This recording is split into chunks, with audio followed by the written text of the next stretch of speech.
Olha só a frase que está gerando todo um debate. O filho da faxineira ganhou o diploma, mas não achou emprego e agora culpa o Lula. E segundo a análise que a gente vai ver hoje, a culpa é dele mesmo. Vamos entender essa lógica?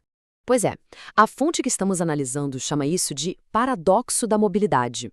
A pessoa consegue uma subida de status, né, ganha um diploma, mas a classe social, o lado financeiro, não acompanha. É uma análise bem direta e se você curte esse tipo de discussão aprofundada, já aproveita e se inscreve aqui no canal para não perder as próximas. E vamos combinar, essa frustração é muito real. Segundo este ponto de vista, ela nasce de uma promessa, quase uma ilusão que foi vendida para muita gente. Aquela ideia de que é só ter o diploma na mão que a vida está resolvida. Só que na prática, a realidade se mostrou bem diferente. Tá, mas por que isso está acontecendo? Qual é a raiz do problema?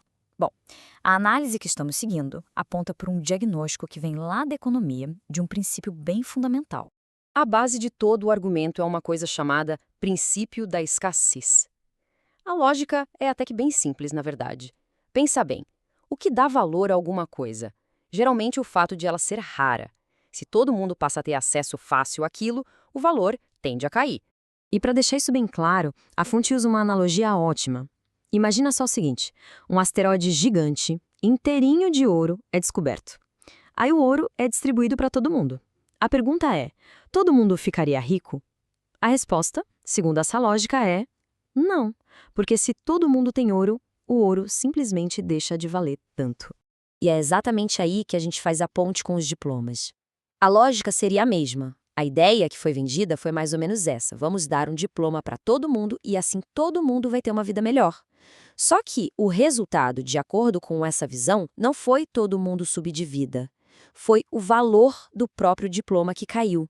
E não é só teoria, não. A análise traz dados para sustentar esse ponto. Dá uma olhada nesse gráfico.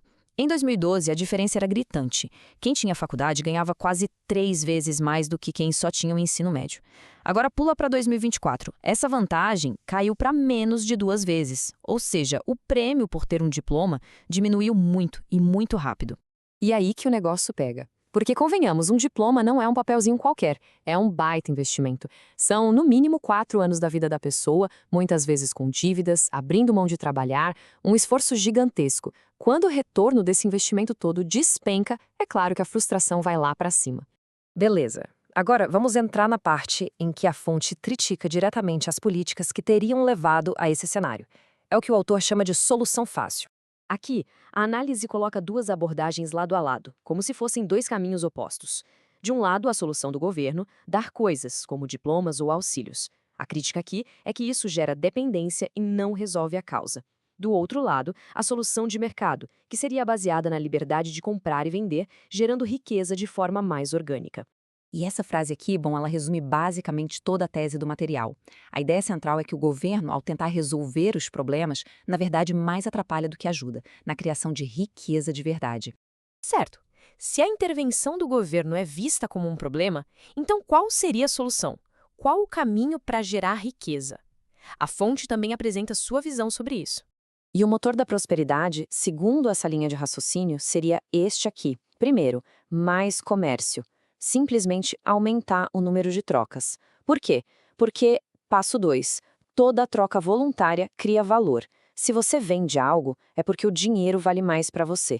Se alguém compra, é porque o produto vale mais. Os dois saem ganhando. E o passo 3 é a consequência. Essa criação de valor, em larga escala, é o que enriquece a sociedade. E é aqui que a crítica ao governo volta com tudo. Ações como impostos altos são vistas como um freio de mão puxado nesse motor da prosperidade. A lógica é que, se fica mais caro e mais difícil comprar e vender, você está simplesmente sufocando a principal fonte de crescimento de um país. Para ilustrar essa ideia de que o conhecimento prático pode valer mais que o certificado, o autor da análise usa o próprio exemplo. Ele conta que tem 2 diplomas, olha só, engenharia e direito. Mas, segundo ele, quase não usou nenhum dos dois na prática. Ele teria construído a carreira em áreas que não exigiam um diploma formal, como programação e consultoria. E aí, voltando para o começo da nossa conversa, a análise conclui o seguinte: a frustração do pessoal recém-formado não é ingratidão, não, pelo contrário. Seria uma reação totalmente racional.